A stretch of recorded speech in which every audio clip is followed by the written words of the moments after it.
உபாகமம் 22 அதிகாரம். உன் சகோதரனுடைய மாடாவது ஆடாவது வழி தப்பிப் போகிறதை கண்டாயானால் அதை காணாதவன் போல் இராமல் அதை உன் சகோதரனிடத்துக்கு திருப்பிக் கொண்டு போகக் கடவாய். உன் சகோதரன் உனக்கு சமீபமாயிராமலும் உனக்கு அறிமுகமாயிராமலும் இருந்தால் நீ அதை உன் வீட்டிற்கு கொண்டு போய் அதை உன் சகோதரன் தேடி வருமட்டும் உன்னிடத்திலே வைத்து அவனுக்கு திரும்ப கொடுக்க கடவாய். அப்படியே அவன் கழுதையை குறித்தும் செய்ய கடவாய். அவன் வஸ்திரத்தை குறித்தும் அப்படியே செய்ய கடவாய். உன் சகோதரனிடத்திலிருந்து காணாமற் போனவைகளில் எதையாகிலும் கண்டுபிடித்தாயானால் அப்படியே செய்ய கடவாய். அவைகளை நீ காணாதவன் போல் விட்டுப் போகலாகாது. உன் சகோதரனுடைய கழுதையாவது அவனுடைய மாடாவது வழியிலே விழுந்து கிடக்கிறதை கண்டாயானால் அதை காணாதவன் போல விட்டுப் போகாமல் அவனோடே கூட அதை தூக்கி எடுத்து விடுவாயாக. புருஷரின் உடைகளை ஸ்திரீகள் தரிக்கலாகாது, ஸ்திரீகளின் உடைகளை புருஷர் தரிக்கலாகாது. அப்படிச் செய்கிறவர்கள் எல்லாரும் உன் தேவனாகிய கர்த்தருக்கு அருவருப்பானவர்கள். வழி அருகே ஒரு மரத்திலாவது தரையிலாவது குஞ்சுகளாயினும் முட்டைகளாயினும் உள்ள ஒரு குருவிக்கூடு உனக்கு தென்படும் போது தாயானது குஞ்சுகளின் மேலாவது முட்டைகளின் மேலாவது அடைக்காத்துக் கொண்டிருந்தால் நீ குஞ்சுகளோடே தாயையும் பிடிக்கலாகாது. தாயை போகவிட்டு குஞ்சுகளை மாத்திரம் எடுத்துக் கொள்ளலாம். அப்பொழுது நீ நன்றாயிருப்பாய், உன் நாட்களும் நீடித்திருக்கும். நீ புது வீட்டை கட்டினால் ஒருவன் உன் மெத்தையிலிருந்து விழுகிறதினாலே நீ இரத்தப்பழியை உன் வீட்டின் மேல் சுமத்திக் கொள்ளாதபடிக்கு அதற்கு கைப்பிடி சுவரை கட்ட வேண்டும். உன் திராட்சத் தோட்டத்திலே பற்பல விதமான விதையை விதைக்காயாக. இப்படிச் செய்தால் நீ விதைத்தவைகளின் பயிரையும் திராட்சத் தோட்டத்தின் பலனையும் தீட்டுப்படுத்துவாய். மாட்டையும் கழுதையையும் பிணைத்து விழாதிருப்பாயாக. ஆட்டு மயிரும் பஞ்சு நூலும் கலந்த வஸ்திரத்தை உடுத்திக் கொள்ளாயாக. நீ தரித்துக் கொள்ளுகிற உன் மேல் சட்டையின் 4 ஓரங்களிலும் தொங்கல்களை உண்டு பண்ணுவாயாக.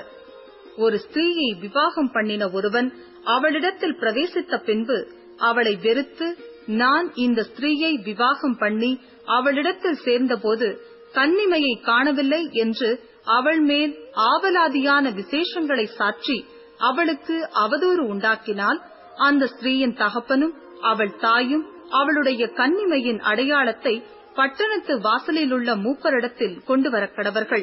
அங்கே அந்த பெண்ணின் தகப்பன், என் மகளை இந்த மனிதனுக்கு மனைவியாக கொடுத்தேன், இவன் அவளை வெறுத்து நான் உன் மகளிடத்தில் கன்னிமையை காணவில்லை என்று ஆவலாதியான விசேஷங்களை அவள் மேல் சாற்றுகிறான், என் மகளுடைய கன்னிமையின் அடையாளம் இங்கே இருக்கிறது என்று மூப்பரிடத்தில் சொல்வானாக.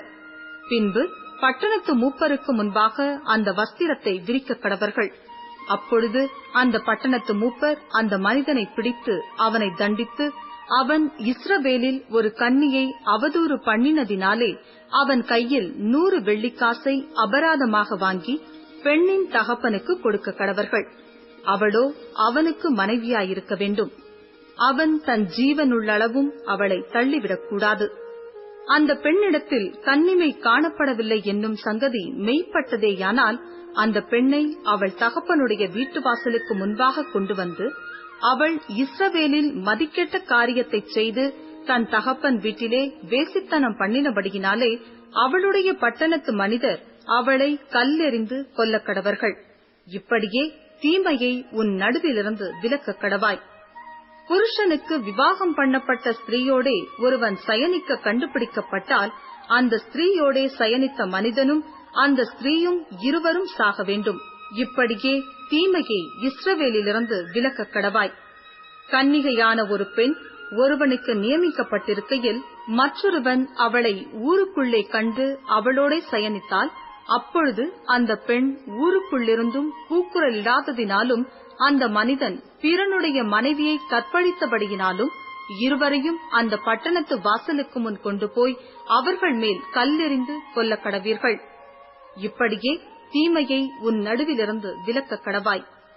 ஒருவனுக்கு நியமிக்கப்பட்ட பெண்ணை வெளியிலே ஒருவன் கண்டு அவளை பலவந்தமாய் பிடித்து அவளோடே சயனித்தானே ஆகில் அவளோடே சயனித்த மனிதன் மாத்திரம் சாகக் கடவன். பெண்ணுக்கு ஒன்றும் செய்யலாகாது. பெண்ணின் மேல் சாவுக்கு ஏதுவான குற்றம் இல்லை. இக்காரியம் ஒருவன் மற்றொருவன் மேல் எழும்பி அவனுடைய ஜீவனை வாங்கினது போல இருக்கிறது. வெளியிலே அவன் அவளை கண்டுபிடித்தான். நியமிக்கப்பட்ட பெண் அப்பொழுது கூக்குரலிட்டும் அவளை காப்பாற்றுவார் இல்லாமற் போயிற்று. நியமிக்கப்படாத கன்னியாஸ்திரியாகிய ஒரு பெண்ணை ஒருவன் கண்டு கையை பிடித்து அவளோடே சயனிக்கையில் அவர்கள் கண்டுபிடிக்கப்பட்டால், அவளோடே சயனித்த மனிதன் பெண்ணின் தகப்பனுக்கு 50 வெள்ளிக்காசை கொடுக்க கடவன். அவன் அவளை கற்பழித்தபடியினால் அவள் அவனுக்கு மனைவியாயிருக்க வேண்டும்.